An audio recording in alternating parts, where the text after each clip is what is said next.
होश आ गया तुम्हें? मैं कहाँ हूँ? मैं यहाँ कैसे आई? नहाशी, मुझे मेरे नहाशी के पास जाना। नहा,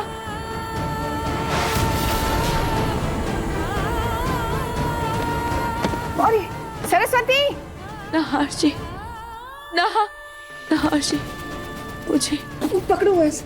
मुझे नहाशी के पास जाना। मुझे मेरे नहाशी के पास जाना। मेरे नहाशी को मेरी जरूरत है।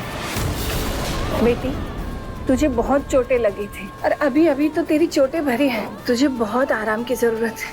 मुझे मेरे नहाशी के पास जाना है। नहाशी को मेरी जरूरत है। मेरे नहाशी को मेरी जरूरत।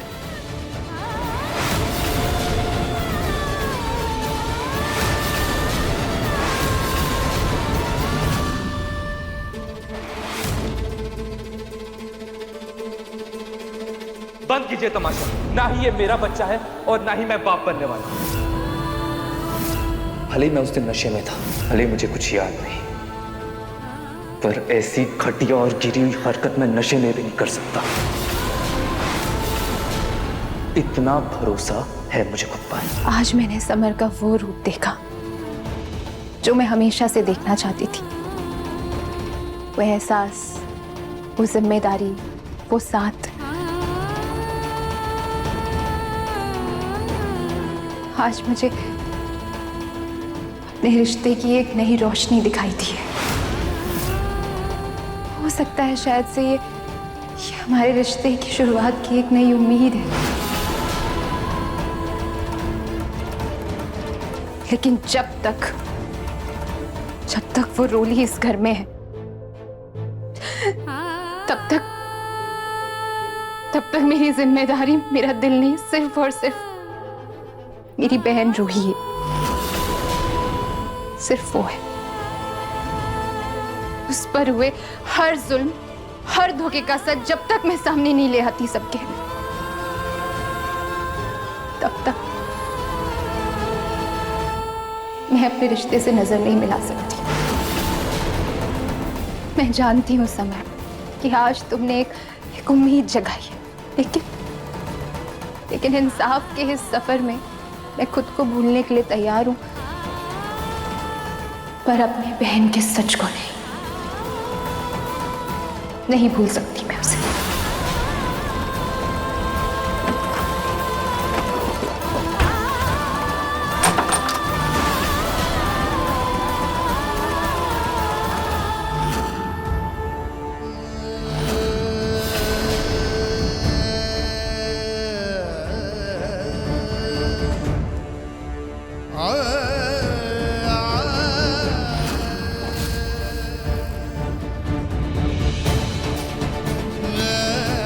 भैया, अब जल्दी से ठीक हो जाओ ना।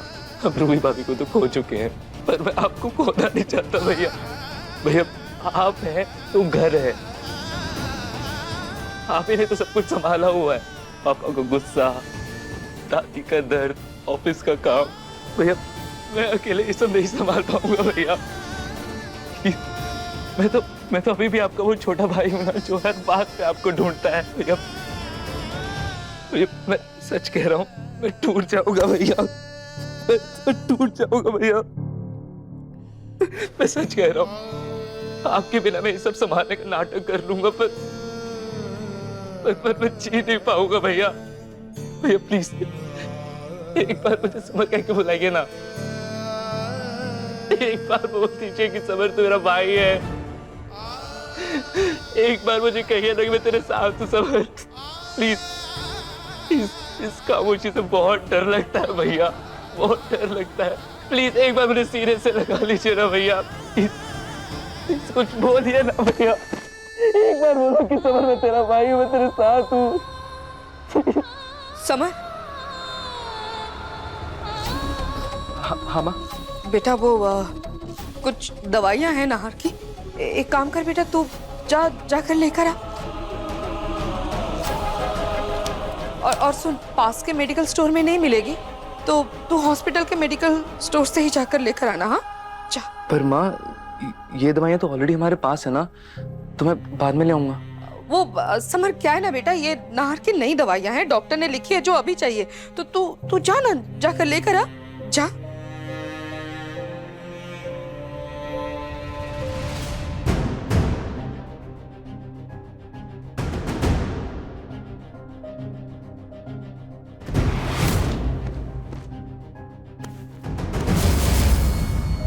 नाहर, मुझे माफ कर देना बेटा। मैं एक माँ होकर अपने बेटे के साथ अन्याय कर रही हूँ, पर मैं क्या करूँ बेटा, पर मैं बहुत मजबूर हूँ बेटा, मजबूर हूँ, क्योंकि यह अन्याय शायद हमारे घर के वारिस को बचा लेगा और हमें हमारा पोता या पोती मिल जाएगी। अपने माँ को माफ कर देना बेटा, अपनी माँ को माफ कर देना बेटा। मैं बहुत मजबूर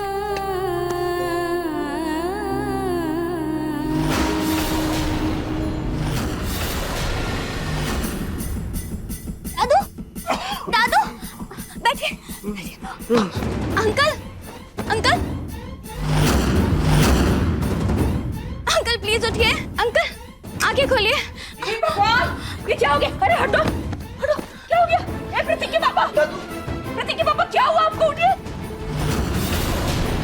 क्या हुआ? कहाँ से आया इतना धुआं? पता नहीं उड़िया आंटी, मैं तो यहाँ से क्रॉस कर रही थी और देखा अंकल जोर जोर से दरवाजा खटखटा के खोलने की कोशिश कर रहे थे। फिर मैंने विंडो से देखा कमरे में बहुत ज्यादा धुआं था और अंकल को घुटन हो रही थी, तो मैंने ये कांच तोड़ दिया और अंदर आ गई। अबू, अब आप ठीक तो है ना? सब मैं ठीक हूँ। अभी अब ठीक है प्रतीक के पापा। यार पानी वानी लाओ, जाके पानी लेकर आओ। हाँ हाँ दादी जी, पानी लेकर आती हूँ। अच्छा हुआ कि लीजा ने सही समय पे कांच तोड़ के मुझे बचा लिया। पिक कुछ पानी।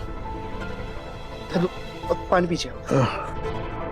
एक कमरे में इतनी देर से आप खटखट कर रहे हैं, ये कहाँ जा टूटा? हमें तो आवाज ही नहीं आई। पता कैसे चलेगा आपको दादी? आप दोनों को एक दूसरे को नीचा दिखाना, लड़ाई झगड़ों से फुर्सत मिले तब ना, तब जाके कोई दादू का ख्याल रखेगा। जा, थैंक यू। अगर आज तुम नहीं होती तो दादू को कुछ भी हो सकता। तुम्हारी वजह से आज घर में एक बड़ा हादसा होने से बच गया। टोटली हो गया पिंकू, थैंक यू की कोई जरूरत नहीं है। अब वो भी तो मेरे दादू जैसे है ना। देखिए मन सुंदर के लेटेस्ट एपिसोड्स कभी भी कहीं भी। अभी सब्सक्राइब करें दंगल प्ले ऐप।